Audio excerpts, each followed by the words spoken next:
The unsinkable Titanic didn't go down peacefully, which made finding its final resting place all the more difficult. The world-famous RMS Titanic sank in 1912, but was only discovered in 1985 on a secret mission. Although people back in the early 1900s had the approximate location of where the Titanic was, they didn't have the right technology to find it. As it went under, the ship sent several CQD signals, standing for Come Quickly, Distress, to a nearby ship named Carpathia. Come at once, we have struck a berg. It's a CQD, old man, were some of the final words transmitted from the Marconi wireless on the ship. These Morse code messages were also what made the first research missions to the wreck possible. RMS Carpathia found the lifeboats filled with Titanic survivors, but the world also desperately wanted to see what became of the famous liner. The distress call was made 2 hours before the entire ship slipped beneath the water. A little over half an hour after the last lifeboat left the ship, the bow was completely submerged, the stern was sky high, and the middle of the ship was being ripped apart. The bow hit the ocean floor hard enough to leave marks that are still there today. It didn't sink in smoothly beneath the waves, like James Cameron's flick led us to believe. That's why researchers kept on finding pots, pans, and shoes scattered all over the ocean floor. The families of the wealthiest people aboard the ship, like the Astors and the Guggenheims, wanted to fund a mission to raise the Titanic back to the surface. But they faced the total lack of technology to do something as simple as locating the ship. Fast forward to 1953. That's when the first serious attempt to find the Titanic wreck happened. A man named Risdon Beasley tried using a loud eruptive device to locate the ship. It sounds weird, but there's science to back it up. When dynamite goes off, the waves from the detonation hit the bottom of the ocean floor. With the help of sonars, scientists would be able to locate if there was anything solid at the bottom of the ocean. But Beasley had no luck. Another 20 years would pass before oceanographer Robert Ballard would make his attempt to locate the Titanic. Ballard had a bit more luck than Beasley. Over the previous years, underwater technology had gotten more funding and so worked much better. He tried it the first time in 1977. Ballard partnered with the Woods Hole Oceanographic Institution on a mission to map the ocean floor. While the institute hired him to test out their new mapping technology, Ballard's intention was to go a little further and find the Titanic wreck. In the middle of this new technological ship, there was a hole that allowed for a long pipe to be extended into the water just above the ocean floor. Attached to the end of this pipe, Ballard installed a pod with sonars and cameras. They thought they were in for something big, and so they took the ship to sea to run some tests. That's when, on a trial run, adversity struck. The drill pipe broke, sending all of their expensive material to the bottom of the ocean floor, just like the Titanic. When Ballard failed, another important character came into this story, a man named Jack Grimm, an eccentric oil tycoon. Grimm had become famous for trying to find things such as Noah's Ark, the Loch Ness Monster, and Bigfoot. He also tried to prove the hollow Earth theory that says that the interior of Earth is entirely hollow and hosts underground cities and nations. His search consisted of trying to find a large hole on the North Pole and thus venturing inside the hollow Earth. After his attempts failed, he set his eyes on the jewel liner that had sunk, the RMS Titanic. Grimm had the money, but he didn't have the know-how.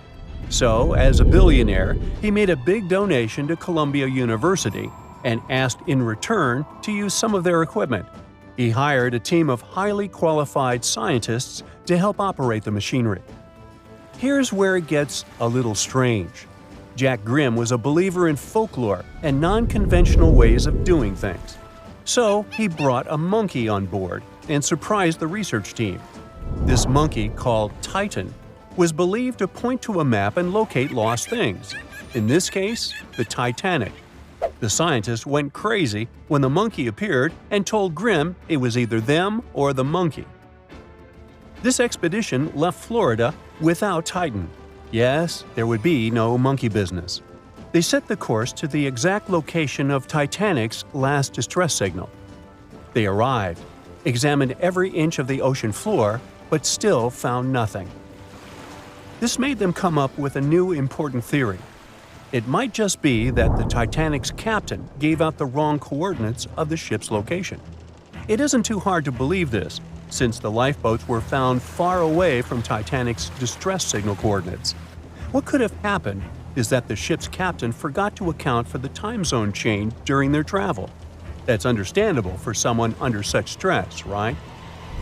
Grimm's first expedition lasted 3 weeks, but unfortunately, they found absolutely nothing. They tried a particularly good search method known as mowing the lawn, where they mimic such movements to map every inch of a larger area around Titanic's distress coordinates. The reasons for failure were important defects in the equipment and terrible weather. That's when that prior searcher of the lost Titanic came back into the picture, Robert Ballard. He didn't have the millions Jack Grimm had, but he had one thing going for him.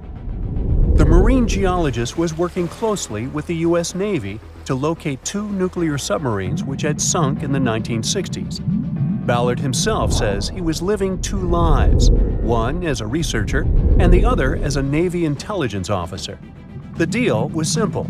He'd have a green light to search for the Titanic after he found the 2 missing submarines. To find Thresher and Scorpion, he used an unmanned submarine vehicle called Argo. Argo was like a little snow sled. It was attached to a bigger ship that sailed above the water.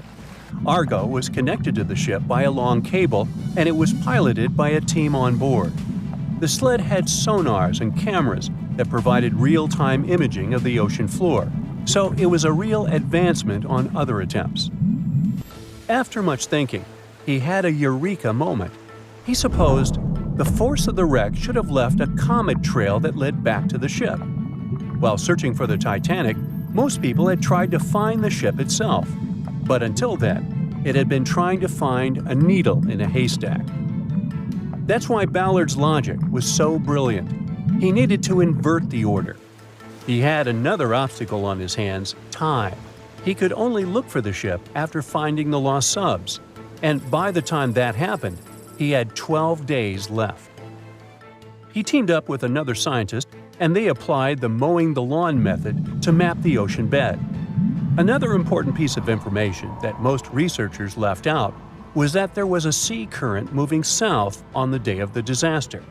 This meant that the debris field should be south of the distress signal coordinates.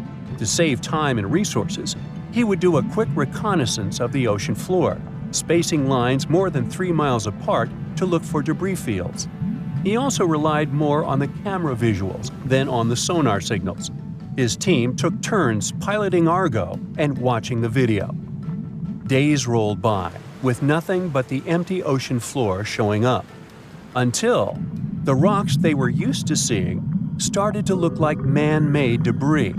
Suddenly, there it was, the Titanic's boiler. Ballard was right.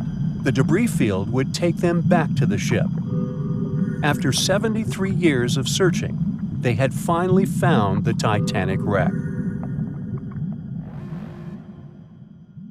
That's it for today. So hey, if you pacified your curiosity, then give the video a like and share it with your friends. Or if you want more, just click on these videos and stay on the bright side.